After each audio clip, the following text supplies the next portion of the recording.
but this might surprise you. I think you erasing it is more historical than him signing it. Okay, why? No one's done that before. Welcome to the Aviation Show, brought to you in association with the Pima Air and Space Museum. Dr. Philip Blood, how the devil are you, sir? I'm very well. Thank you for inviting me on, old chap. Yeah. Looking forward to a bit of sparring. Yes.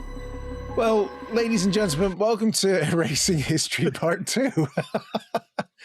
Because in case you hadn't figured out from our last video about the Robert Taylor print that was signed by Gunther Rall, links in the description if you want to go back and see that one, it was dear Dr. Blood who gave me the picture in the first place as he was having a clear out. And I've been outed. Yes, I think it was pretty clear where that came from. But the thing that's been fascinating, we've both been keeping an eye on the ever-increasing number of comments on that video. And for a video that, in the nature of my channel, didn't actually do that well in terms of views, it is the most commented on and most disliked video I have ever produced, which I'm kind of proud of.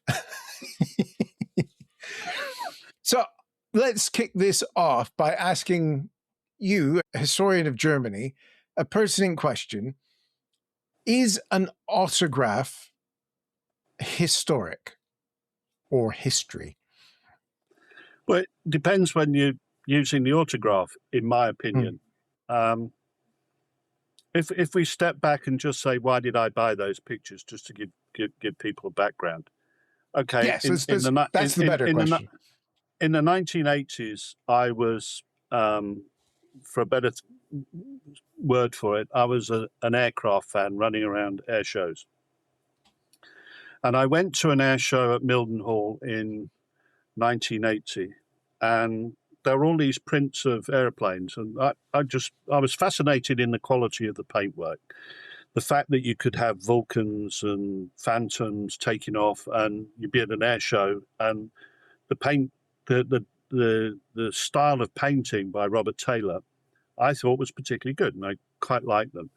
About 2 years later, when I was in work and had a bit of dosh, one of these prints came up for sale, which was JU-52, which was signed by, or was going to be signed by, a whole load of airmen, including Adolf Galland and several others. And of course, there was an immediate attraction. You'd have all these aces on a print you stick on the wall.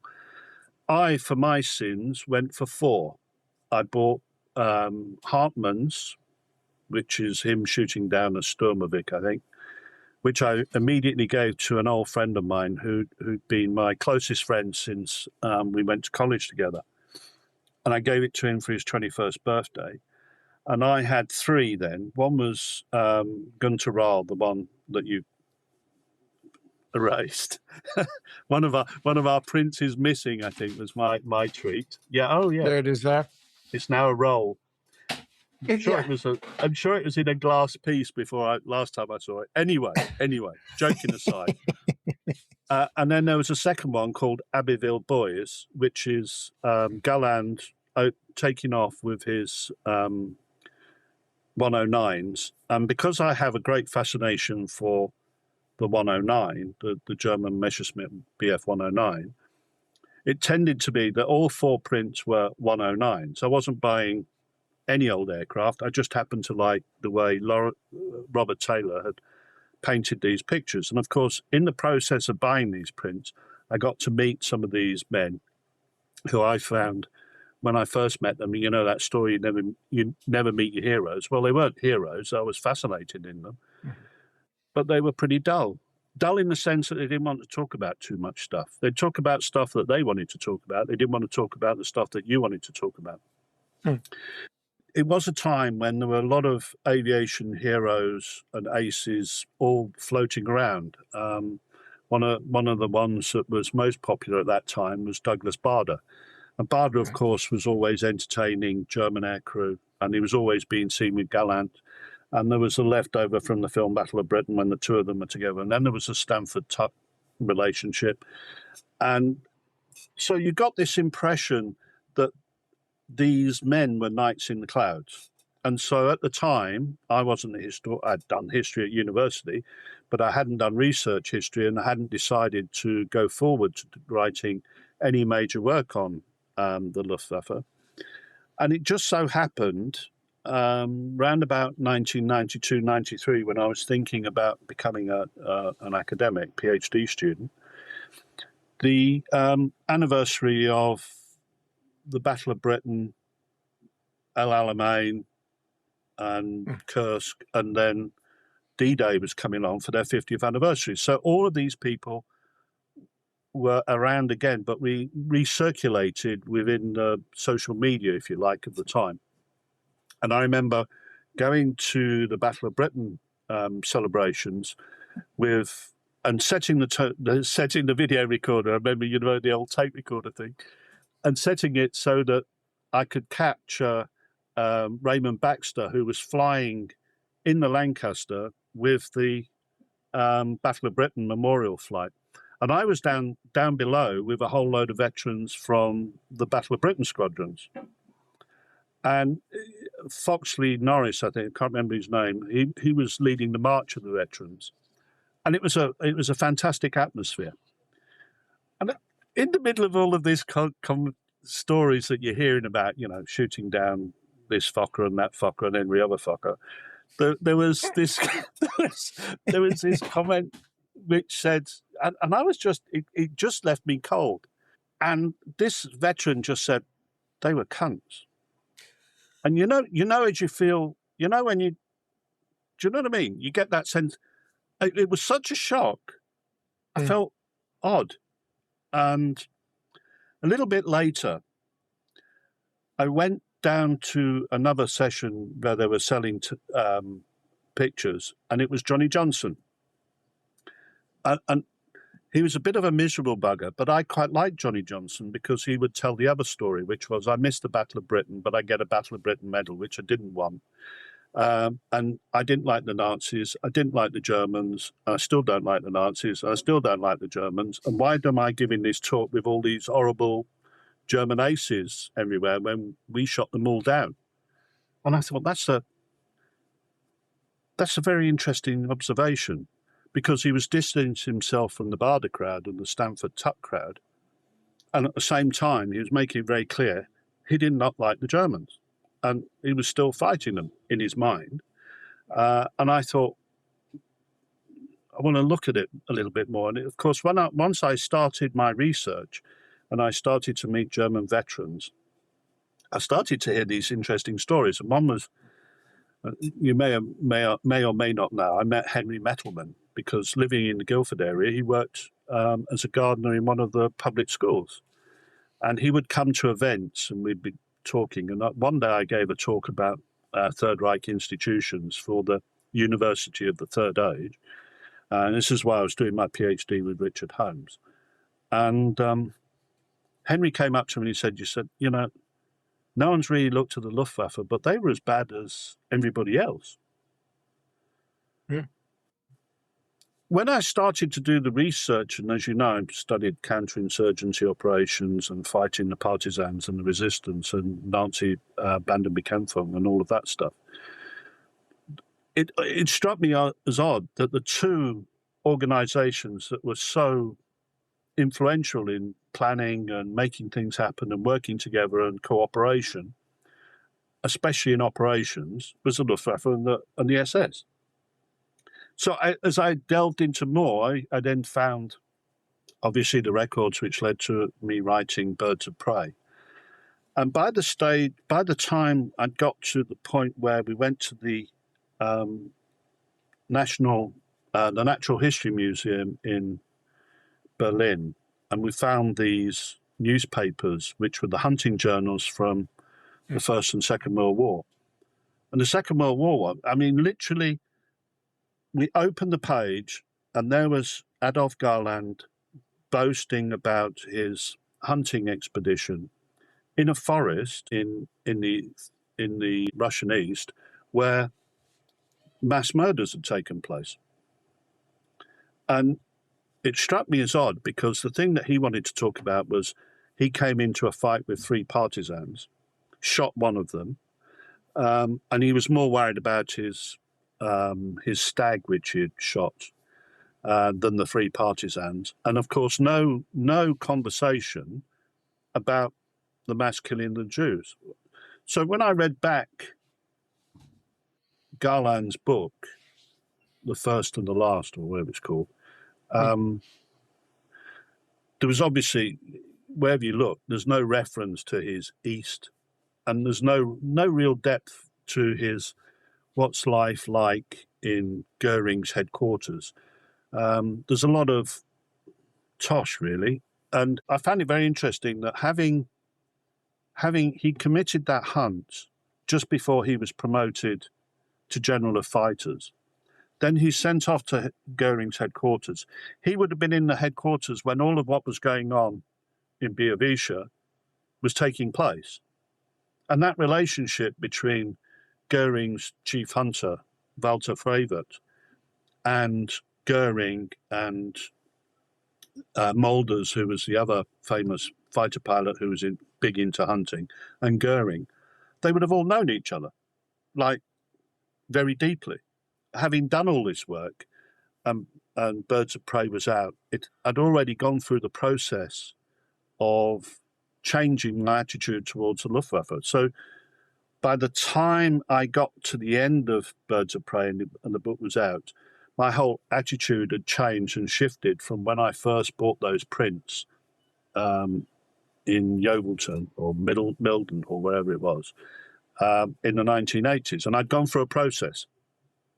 So I'd done the historical process, and okay, I have to challenge myself that I bought pictures with swastikas on, and I wanted the prints back in the 80s. But by the time I reached 2024, I really didn't want much to do with these guys. And it's interesting that since the publication of that book, whenever there's been Luftwaffe men on German television here, especially with the last of the Knights Crosses having died recently, it just struck me as how very little has changed in our attitude towards the Luftwaffe. Okay, I expect now that it's out there, I know it's not the most popular with the Luftwaffe chaps, but now that the book's out there with the evidence, and the evidence is hard, eventually people will begin to turn and look at the Luftwaffe as a different organisation, an organisation that participated in Nazi security policy, which was of a genocidal form. They were big into that. They took part in various killing operations down on the ground level with their ground troops. And of course, their flak troops were protecting Auschwitz. When you've got that much coverage within the Nazi scope, it doesn't matter how many records you destroy, you suddenly realize the swastikas on the tail of those aircraft for a major reason. And it's because the Luftwaffe was totally identifiable with the Nazi regime. So now we come back to your... Sorry, go on, please. No, I'm just saying, the Luftwaffe was a Nazi creation. So that can't be extracted from the two. Well, of course, if you were to look at Goering's endorsement of the Richthofen memoir, you will see that he tries in the later publications about him as a fighter pilot of linking himself to the Richthofen style of ace, where you shoot down lots of people and you do all the fancy flying, all the rest of it. And he tries to show himself as a Richthofen by the killing of what was his name, Knuff, in his book about his biography, his Nazi biography. And by doing that, he was going back to a relationship to Richthofen and the Richthofen circus legends. Problem with all of that story is it was then Nazified. Mm. And, I don't get the impression anywhere that you could claim that the Richthofen brothers were anywhere near Nazis of any form. Nationalists, I have no problem with Germans being nationalists any more than British or American people being nationalists or patriotic or whatever. But Nazis, that's another level. that's an extreme level, and that to me is it's a different issue. You're embracing all forms of ideological racism and such and so forth. Now, what I would say is, going back to your question about how important are the signatures, all of the documents that I came across were either signed by Goering, Ulrich Schörping, Walter Frevert, or Adolf Galland, or Mulders. And there was one other, I can't remember his name, the official historian of the Luftwaffe, who admitted to 7th Army in 1945 that he had destroyed all of the main combat diaries, which in itself was a strange subject. Why in 1945, at the end of the war, May 45, why are you destroying your diaries? For what purpose? It can only be because there was things in there that they were concerned about. Yeah. Yeah. So are signatures important? Yes, in terms of did Hermann Goering sign that letter on the 31st of July that he passed to Heydrich saying, please find a solution to the Jews? Yes, that's important. Is signing a print in 1985, whenever it was, endorsing a painting of an aircraft with a swastika on its tail, I would say that's dubious.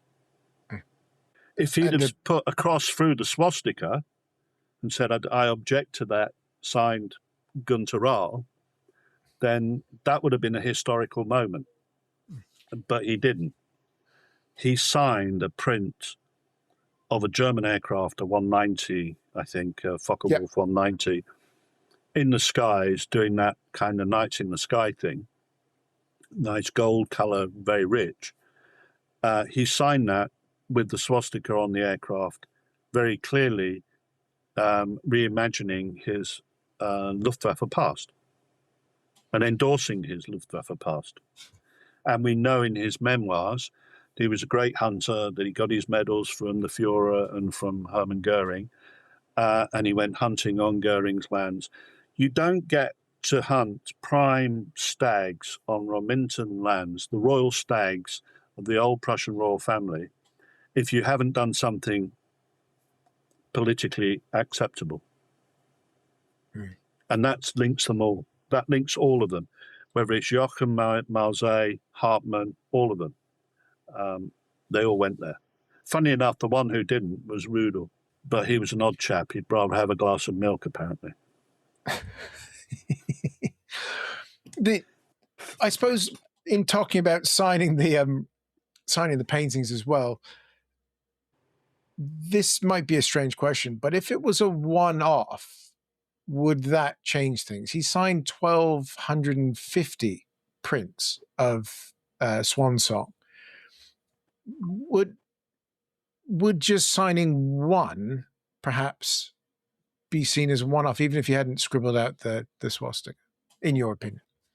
You know, I've sat and thought about, did he actually sign 1,250?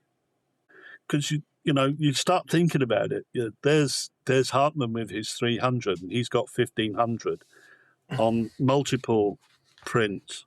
Or Galland with his, what was it? Was he a 200 man? I can't remember. But you think about the number of prints that Galland signed, and did he sign them all? I think there was a certain amount of signing in front of people, and I think there was another form of signing which was for mass production. But that's only a suspicion. That's only a suspicion I have, given the condition that some of these men were in by the time of that period. That's an awful lot of time doing something which, some of their hands were already rheumatic and struggling. I'm not so sure. And of course, Galland died in, I think, 92 or 93. He was quite an elderly and ill person. I mean, he was been born in 1912, I think. And I think his post-war life was very active, and I think that took an awful lot of energy out.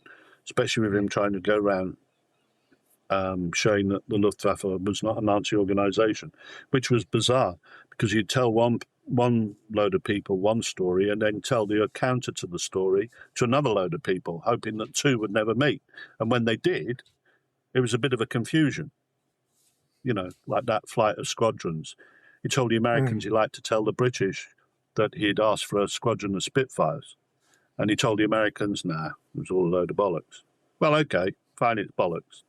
I mean, who really cares anyway, you know? Yeah. It's one of those things, it's a good story that has got Run its bigger and bigger course. and bigger, yeah, over the time. But to go back to if he'd have signed one and there was just that one painting.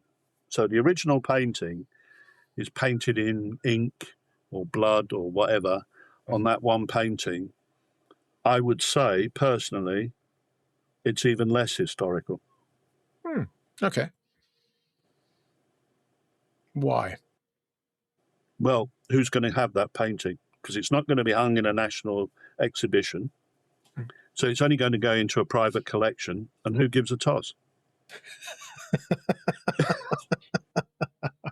You see what I mean? Yes, I do. Yeah, it's a very good point. No one's going to take a print.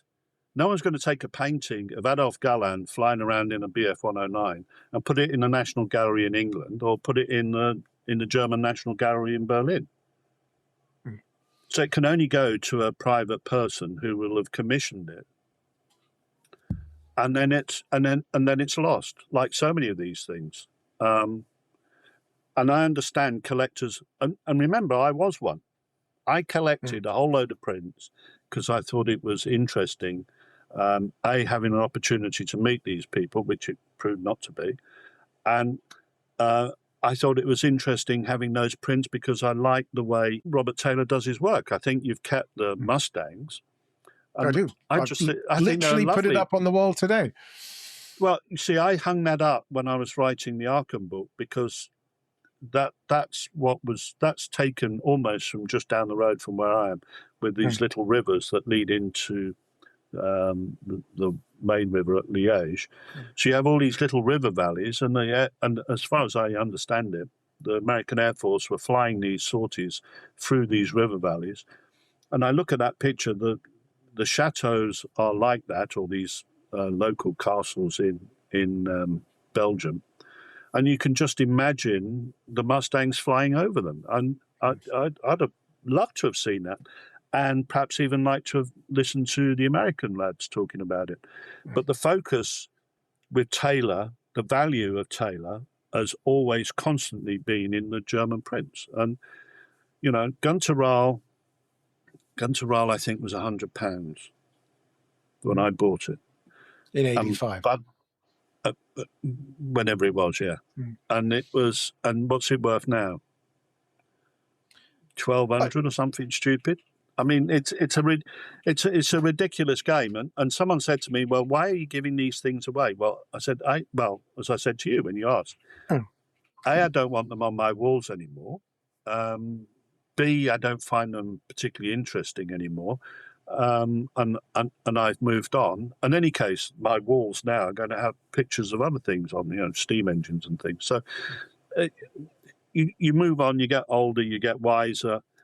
I think the problem with the Luftwaffe story is we're still arguing over whether swastikas should be on the tails.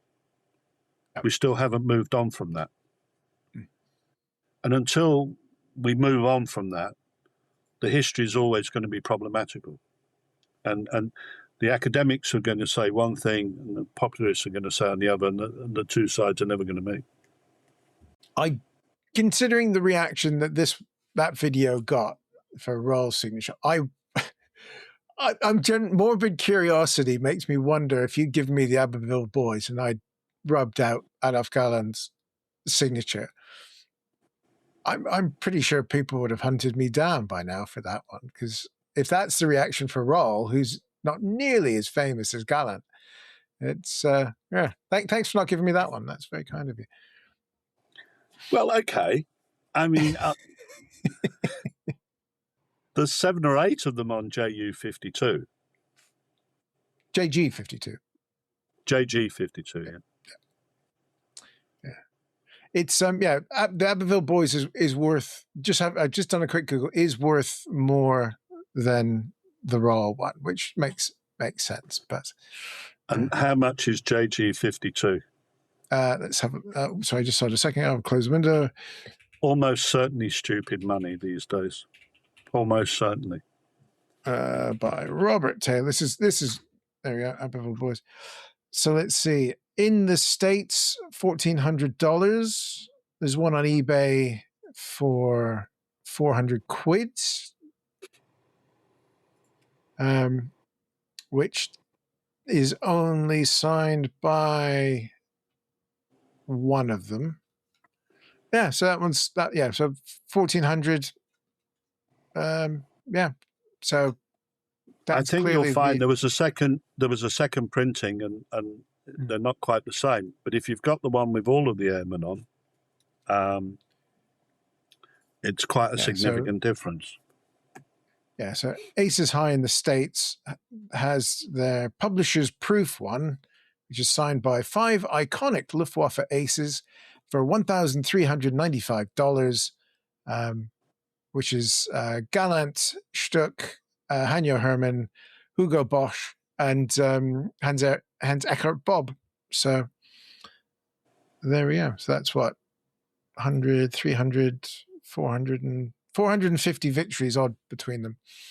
So, well, Hadjo Herman is an odd one anyway, because he to his dying days was very much a Nazi, and he made a big point of being an endorser of the Nazi way. And I think if I'm not mistaken, he represented several Nazis in the courts, trying to get them off cases.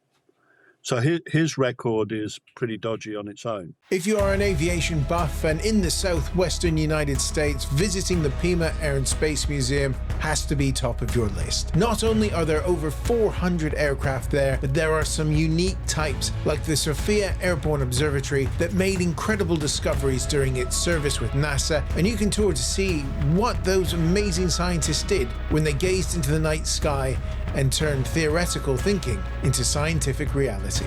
Pima Air and Space Museum is open 362 days a year and has everything an aviation geek could want. So do check out www.pimaair.org for more information. And of course, if you get bored of the planes, there are tanks across the street as well.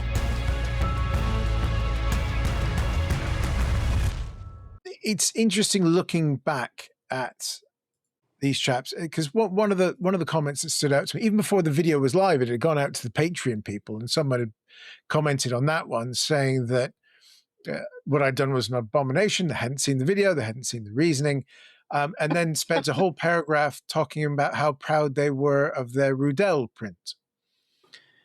And for people who don't know Rudel, do you want to give a little potted history? Because he's a bit of a bastard, really, this guy. And he didn't drink, so you can never trust him. Well, okay, pushing memories, but I think his father was a Lutheran preacher, and he was brought up in the Lutheran style, which back in the day I would have just taken to be Protestant. Having married into a Lutheran family, I can assure you, Lutheranism over here is a hell of a lot different from Church of England in Britain. And it's very austere. It's almost Spartan when you go into their churches. So there is this element of the suffering, in their religiosity. Rudel became a Stuka pilot, and his most important part in the story of the Third Reich is his relationship with Martin Bormann and Joseph Goebbels. Now, you've got an interesting situation in the war years with the Nazis, because they become very factional. So you've got the Goering faction, who, as deputy Führer, he's a very powerful person. And all of these arguments about him being fat and useless, sorry, I don't agree. He's a particularly clever individual, and in his cleverness is quite spiteful and unpleasant. So I never found anything good about Goering, but Goering and Rudel never got on. And that's simply because as soon as Rudel has seen Goering, got his medals, declined a hunting segment, he'll run off and have a party with Joseph Goebbels and Bormann. There are stories about how far that would go with them because we know that Bormann and Goebbels had a thing for the ladies. But anyway, by the by, Rudel goes to war and is propagandized for having destroyed almost, 1,500 tanks from his Stuka aeroplane, which I know some of the German lads out there have questioned the validity of such claims. And the same goes with all of these aircraft that the Luftwaffe pilots are supposed to have shot down. A lot of the claims are questionable. Anyway, not going down that too far, Rudel in combat is proven to be quite aggressive. And of course, in one attack, he loses a leg, then goes back to fly. He's famous for being told by Hitler not to fly anymore, and Rudel ignores the Führer. He fights to the very end. There's a film of him in color, along with Galland and others, captured by the Americans just before they're sent off to England, where they're interrogated. And different stories of the Luftwaffe come out, many of which have been ignored. One in particular story that I remember was Galland's explanation of why Goering was so keen on having ground forces, because the Luftwaffe was going to become the Nazi army.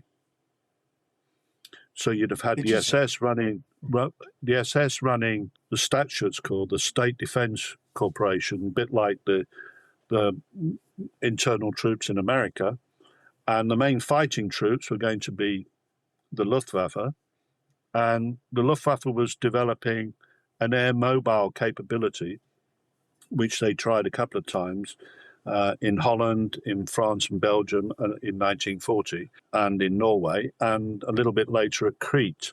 They did do other airborne, similar air mobile operations, especially against the French resistance in Vosges. Now, in some of those, Rudel would hang around with some of the leading Luftwaffe people like Student and work out operations to conduct combined operations of air and ground. And they were quite successful. They were capable of what they were doing. I mean, let's realize that. I mean, especially when they used the Stuka in operations against the Russians and also against Yugoslavian partisans, which, the Yugoslavian partisans were very resilient, but at times were caught by the Luftwaffe. Luftwaffe was quite capable. There's a lot of stories about them not being so. And of course, there was an accusation that Rudel was involved in the bombing of Warsaw. What people don't realize was the Stukas that were being used in the Battle of Warsaw in 1944 were actually part of an SS squadron. And it was SS men who were flying those Stukas. Rudel got blamed for an awful lot of things, including setting up the Fourth Reich with Mengele in South America. He's altogether a dodgy character. His association with Galland prevented Galland from probably getting back into the German Air Force when he came back to Germany. What's interesting about the relationship between Rudel and Galland is if you read the American CIC, counterintelligence papers, Galland was under suspicion until 1962.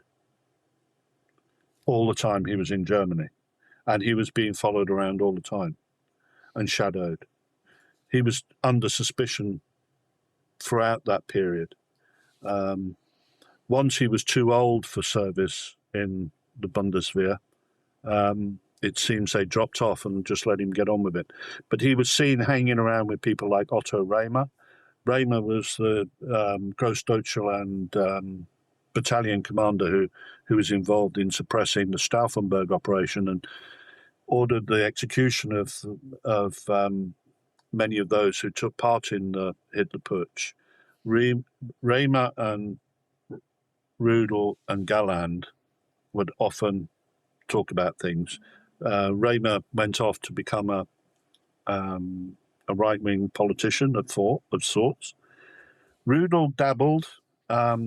He still did some flying, and then he passed away. Interestingly, all the old boys came out to his funeral, and all the medals came up. Very dubious to the very end. Believed he was, or would argue that he was the ultimate Nazi. A bit like Otto Skorzeny. Skorzeny would boast about his greatness and his ability to do remarkable things. I think in Rudel's case, he could do things because he was quite a capable flyer by all agreed parties. Skorzeny, of course, just boasted about what he might have done if he'd have had the chance, but which he never did because he wasn't good enough. So you get all these different people all emerging around the same time, telling their stories about their war. Skorzeny's signature is worth an awful lot of money. And I suppose that sort of can bring us back round, really. The commercial value of an autograph, a signature, versus its historic value are two very different things, aren't they? So one of the things we see at the moment is a lot of signatures that have been cut out of other things being put next to paintings as these people are no longer with us. Wouldn't the historical value, say, of where those documents that those signatures probably came from have more value than the commercial value of those signatures going on a painting? Well, it's interesting you say that because the man Forsyth, he's got a new book out and he's been dead for 2 years. And he's signed it. And the book's been signed after he's passed. They've transposed his signature onto the book. I can't get my head around that, to be honest. I find that really weird. Commercial values, and I mean, if you found a letter in your files one day and it was signed by Adolf Hitler, you'd probably make an awful lot of money. Yeah. That letter by Hitler is a historical document. Now, one of our crew, one of our group, you may or may not know, is spending an awful lot of time recovering documents that have been sold on eBay. And he's been doing that while he's been doing his PhD, and he's rescued an awful lot of documents. So what you've got is original documents with signatures, and they're very useful. That's important history that has gone into the commercial world. What you're talking about, or what you did in your paper was in your talk, was to take a pencil mark on a print of a painting and you erased it. I think the historical with a good German eraser, let's make that perfectly clear. Well, I think that's very honourable of you, but this might surprise you. I think you erasing it is more historical than him signing it. Okay, why? No one's done that before. No one's thought to do that before. If you go back to people like Constable, who wrote books like The Blonde Knight or Herido, one of his books, Herido, he didn't understand where the word came from. And he never bothered to find out. He never wanted to understand that the Herido was a made-up word by Walter Frevert for the new Luftwaffe culture of hunting. So he put an invented term on a book to sell a story about German aces, and most of it was bollocks. And nobody's questioned it because they're far more interested in making sure that any preserved aircraft still have swastikas on the tail, which I can't get my head around that. Why it's necessary to do that, I still can't get my head around it. I never could in the past, actually. Why do you want to see swastikas on models and all the rest of it? I don't get my head. I can't get my head around that. We're in a strange world where we're not questioning what we're doing because we're just accepting on face value what we're receiving, because we've now got into a stage where the smartphone dominates everything. We look at a picture and we think that's great, that's correct. It's not AI. Robert Taylor's painted that picture. That is a historical value. Yes, it is, the original, but not the prints that have come off it. No. They're derivatives of the original. So what you did was erase a derivative signature on a derivative print of an original painting. Since nobody has done that, since nobody has challenged the Luftwaffe story, since nobody has engaged with the aces, you've had more historical prominence than somebody signing a print endorsing his Nazi past. There's an irony there. Yes, and I think for me, digging into it after our initial discussions and what to do with it, the more you dig into Rall, his willingness to sign these things, which are still illegal to sell within Germany, that as a retired Bundeswehr officer, again, has issues. His willingness to shoot off to South Africa to chat to old comrades while he was serving, which probably led to his downfall. For me, I can't not see those connections. And again, it comes down to why would I want that on there? I jokingly pulled out a stack of signed books and just sort of see, are these historical? And they're not. They have value to me. And in a couple of those cases, I spent a lot of money on them. But they're just nice commercial things to have because they would have signed quite a few. When Alan Bullock was still alive, he gave a lecture at London School of Economics. His famous book was Hitler's Study of Tyranny. He then wrote a book on parallel lives, which was Hitler and Stalin. And I went to his lecture at the LSE, and the book was some crazy number, 25 quid, which back in 1993, 94 was a certain amount of money when you suddenly decided to be a student. And I bought it and I asked Alan Bullock to sign it as a way of remembering a lecture that I thoroughly enjoyed. And Alan Bullock had been prominent from my A-levels right the way through to my first degree. And here I was, a PhD student, listening to him for the first time. A genuinely nice man. And when I asked him if he'd sign it, he kind of looked initially a bit surprised, like, why on earth would you want me? Why on earth would you want me to sign that?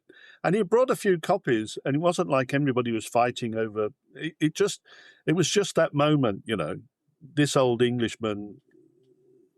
Why would you want me to sign a book? And it was quite interesting when you think about it now. Of course, everybody signs whenever at the first opportunity. And I just said it was just a remarkably interesting lecture, and I'd like to have a memory of your talk.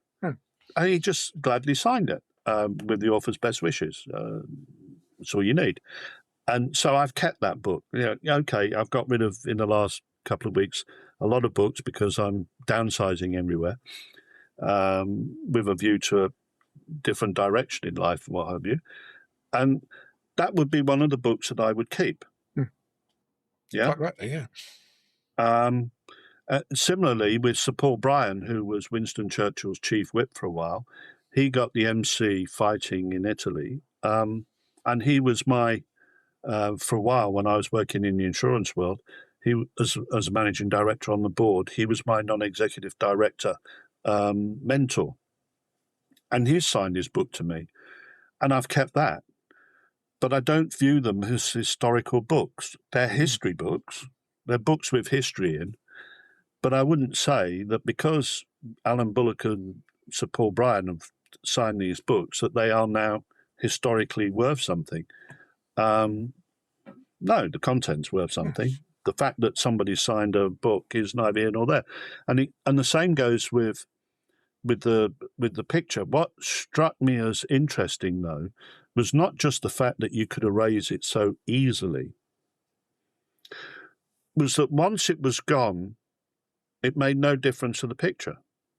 Nope, not a I mean, jot. the swastika didn't fall out.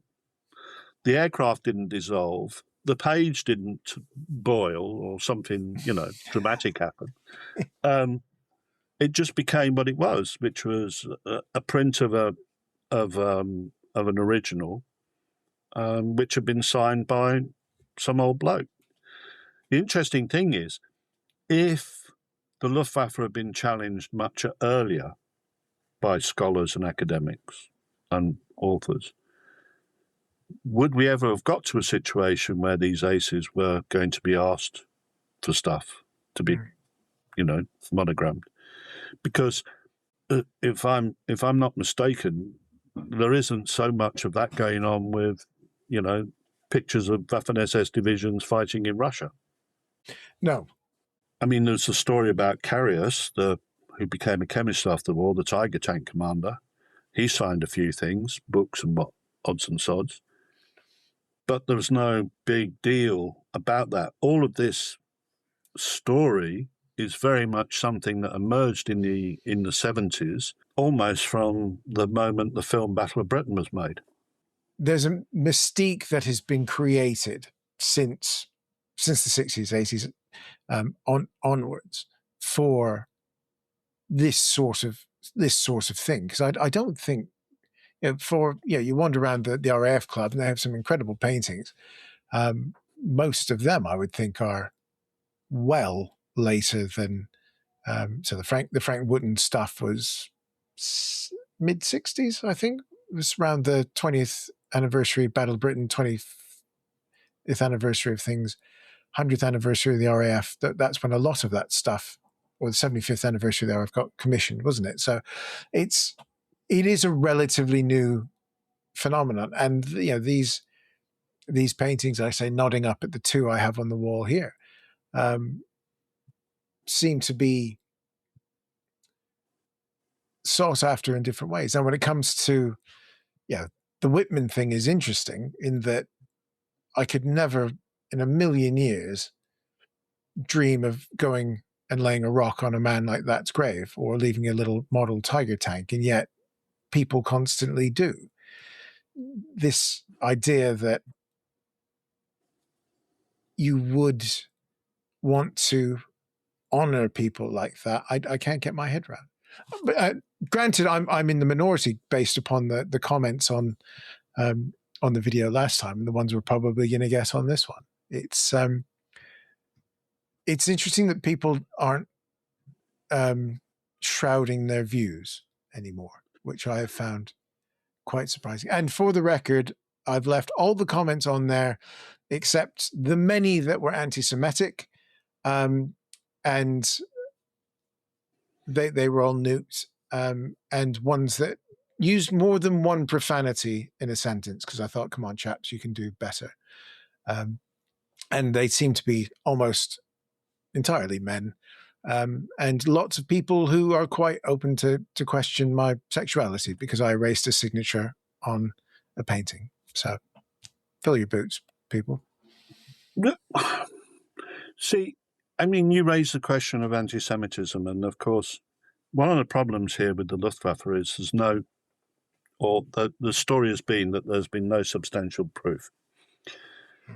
When Galland signed off a series of cartoons in the summer of 1944, which had been produced by a guy called Troutloft, who was another famous fighter pilot, if you like, he signed off a series of pictures which were pseudo-erotic in the sense of if you fired enough bullets, the woman's dress would fall off and things like that. I mean, it was quite bizarre. And there's the hunting one where how you hunt your prey and what have you.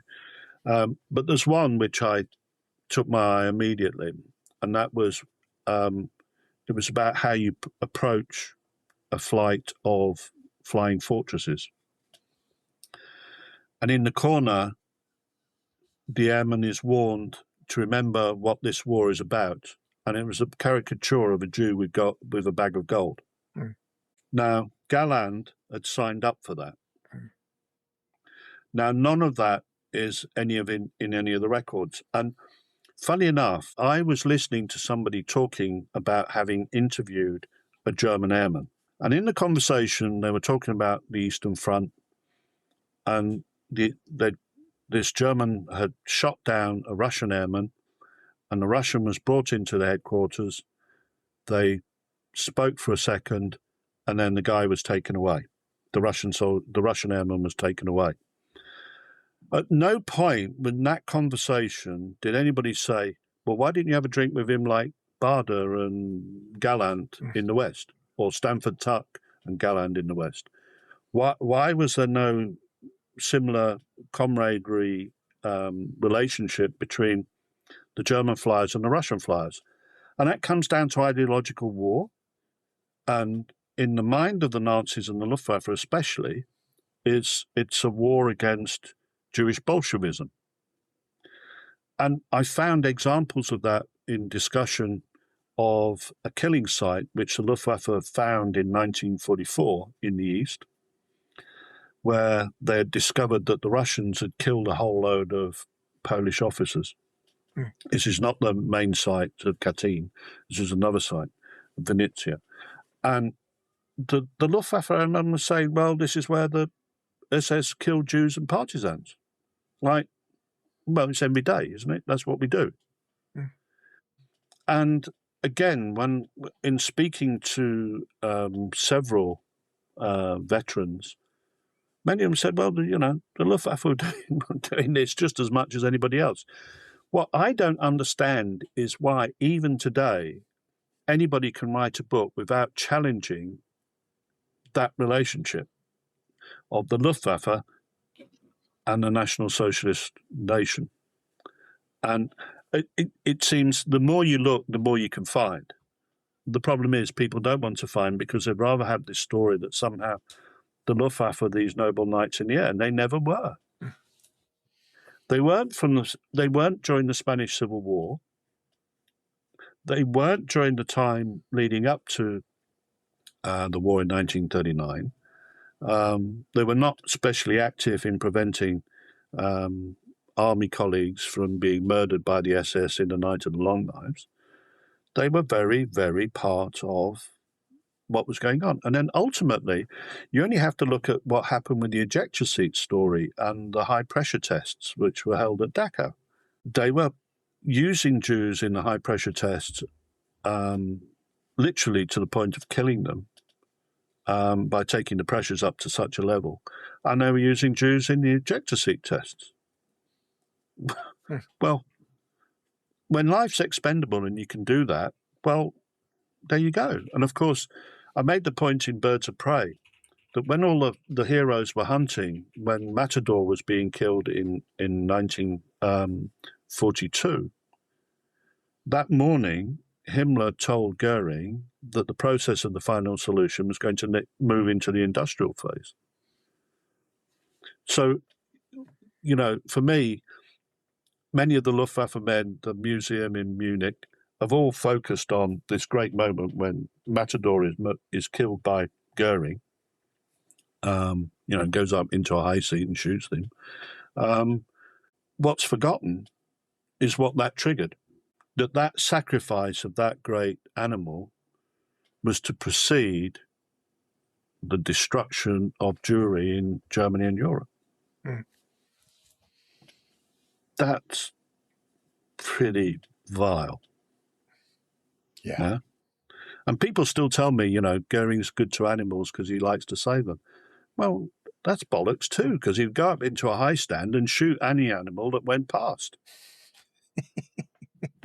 And he got all his hunters to phone in to tell him where animals were. You know, there was no stalking Knuff. He got a phone call over breakfast. Buggers off and shoots Knuff with one shot, which isn't difficult because the animal was in pretty much of a state. He takes a high stand. And you know, I don't understand these people who want to suggest that somehow this noble nation of Luftwaffe men and fighter pilots and Waffen-SS was somehow positive. Where is it? Yeah. And even Galland, when he signs off on the fighter production in 1944, the number of Jews that are in the camps, female Jews are being used to clean out the engines and the machine gun barrels in the new production processes. I mean, it's just vile. And all of that he conveniently forgets when he's writing his ridiculous... Well, did he write that memoir? Questionable. Nah, somebody certainly did. Phil, this has been fascinating and cathartic after me bearing through all those comments for the last month and a half. I'll put the links to our Birds of Prey discussion into the comments here below. This has been 45 minutes to an hour. We spent hours discussing Birds of Prey last time. It's probably worth a revisit, which means I need to give it a reread. The Aachen book is out now through Hearst, which is fantastic. The Auschwitz book is due next year, I suppose.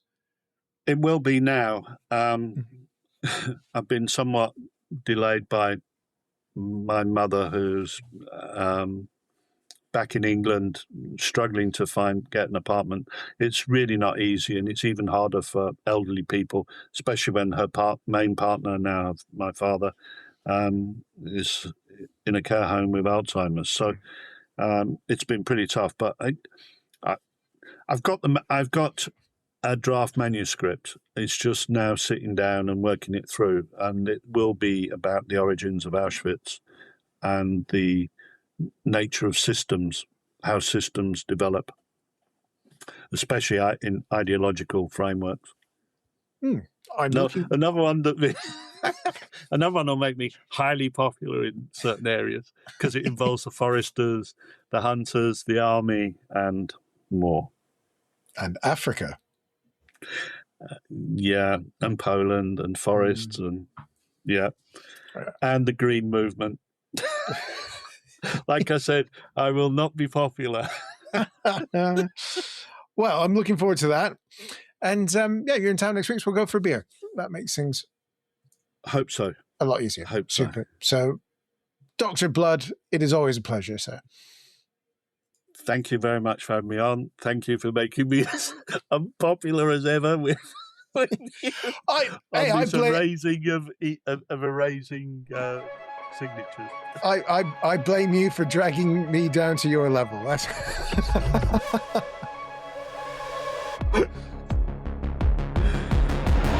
Au revoir.